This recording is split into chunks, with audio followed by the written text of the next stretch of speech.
Promulgation of Universal Peace by Abdul Baha Abbas. Why should we act contrary to the good pleasure of God? Why should we be as ferocious animals?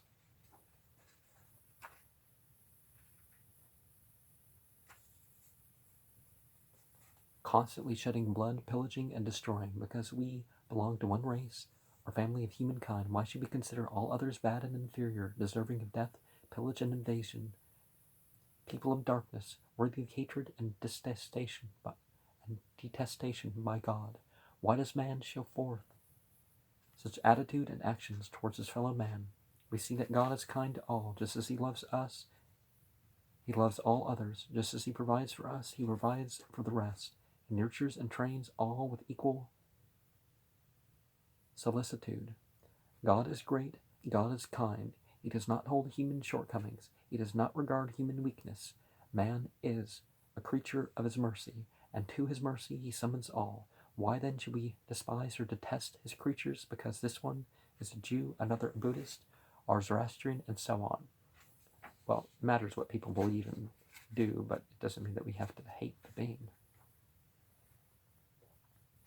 This is ignorance, for the oneness of humanity as servants of God is assured and certain. Baha'u'llah has proclaimed the promise of the oneness of humanity, therefore we must exercise the utmost love toward each other. We must be loving to all the people of the world. We must not consider any people the people of Satan, but know and recognize all as the servants of the one God. At most, it is this: some do not know, they must be guided and trained. They must be taught to love their fellow creatures and be encouraged in the acquisition of virtues. Some are ignorant, they must be informed. Some are as children, underdeveloped. They must be helped to reach maturity. Some are ailing, their moral condition is unhealthy. They must be treated until their morals are purified. But the sick man is not to be hated because he is sick. The child must not be shunned because he is a child. The ignorant one is not to be despised because he lacks knowledge. They must all be treated, educated, trained, and assisted in love. Everything must be done in order that humanity may live under the shadow of God and utmost security, enjoying happiness in its highest degree. The 17th of August, 1912, talk at Green Acre, Eliot, Maine. Notes by Edna McKenney. The worlds of God are in perfect harmony and correspondence, one with another.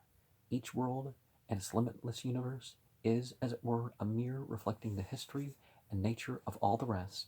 The physical universe is likewise in perfect correspondence with the spiritual or divine realm. The world of matter is an outer expression or facsimile of the inner kingdom of spirit. The world of minds corresponds with the world of hearts. If we look reflectively upon the material world, we realize that all outer phenomena are dependent upon the sun. Without the sun, the phenomenal world would be in a state of utter darkness and devoid of life. All earthly creation, whether mineral, vegetable, animal, or human, is dependent upon the heat, light, and splendor of the great central solar body for training and development. Were it not for the solar heat and sunlight, no minerals would have been formed. No vegetable, animal, or human organisms would or could have become existent. It is clearly evident, therefore, that the sun is the source of life to all earthly and outer phenomena. The inner world, the world of the kingdom, the sun of reality, is the trainer and educator of minds, souls, and spirits. Were it not for the effulgent rays of the sun of reality, they would be deprived of growth and development. Nay, rather, they would be non-existent. For just as the physical sun is the trainer of all outer and phenomenal forms of being throughout the radiation of its light and heat, so that the radiation of the light and heat of the sun of reality gives growth, education, and evolution to minds, souls, and spirits toward the station of perfection.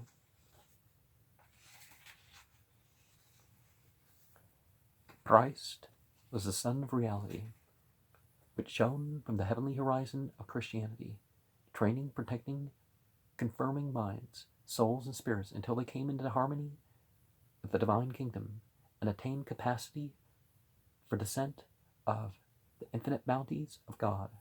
Were it not for the appearance of his splendor, they would have remained in the darkness of imperfection and remoteness from God. But because that sun of reality shone forth and flooded its light into the world of minds, souls, and spirits, it became radiant. It conferred a new and eternal life upon them. When the phenomenal sun appears from the vernal point of dawning in the zodiac, a wondrous and vibrant commotion is set up in the body of the earthly world. Ostara night is Thursday night this year, the next Thursday. The withered trees are quickened with animation. The black soil becomes verdant with new growth. Fresh and fragrant flowers bloom. The world of dust is refreshed. Renewed life forces surge through the veins of every animate being, and a new springtime carpets the meadows, plains, and mountains, and valleys with wondrous forms of life. That which was dead and desolate is revived and resuscitated. That which was withered, faded, and stricken is transformed by the spirit of a new creation.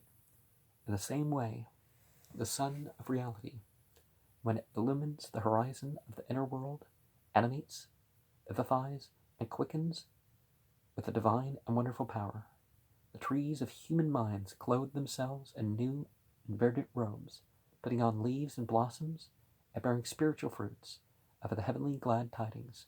The fragrant flowers of inner significances appear from the soil of human souls, and the whole being of man awakens to a new and divine activity. This is the growth and development of the inner world through the effulgent light of divine guidance and the heat of the fire of the love of God. The physical sun has its rising and its setting. The earthly world has its day and its night. After each sunset there is a sunrise, and the coming of a new dawn. The sun of reality likewise has its rising and setting. There is a day and a night in the world of spirituality. After each departure there is a return and the dawning light of a new day. Furthermore, the reality divinity is characterized by certain names and attributes. Among these names are Creator, Resuscitator, Provider, the All-Present, Almighty, Omniscient, and Giver. These names and attributes of divinity are eternal and not accidental. This is a very subtle point which demands close attention. Their existence is proved and necessitated by the appearance of phenomena. For example, Creator presupposes creation. Resuscitator implies resuscitation. Provider necessitates provision. Otherwise, these would be empty and impossible names. Merciful evidences an object upon which mercy is bestowed. If mercy were not manifest, this attribute of God would not be realized. The name Lord proves the existence of subjects over which sovereignty is exercised. The name Omniscient demands the objects of all-knowing. Unless these objects existed, omniscience would be meaningless and without function. The name Wise necessitates objects for the exercise of wisdom, and unless wisdom comprehend them, this name would be inconceivable. Therefore, the divine names and attributes presuppose the existence of phenomena implied by these names and attributes, and vice versa. The sovereignty of God is proved and established through their verity and being. And, be careful with the use of God's names and call on God by them, as the verse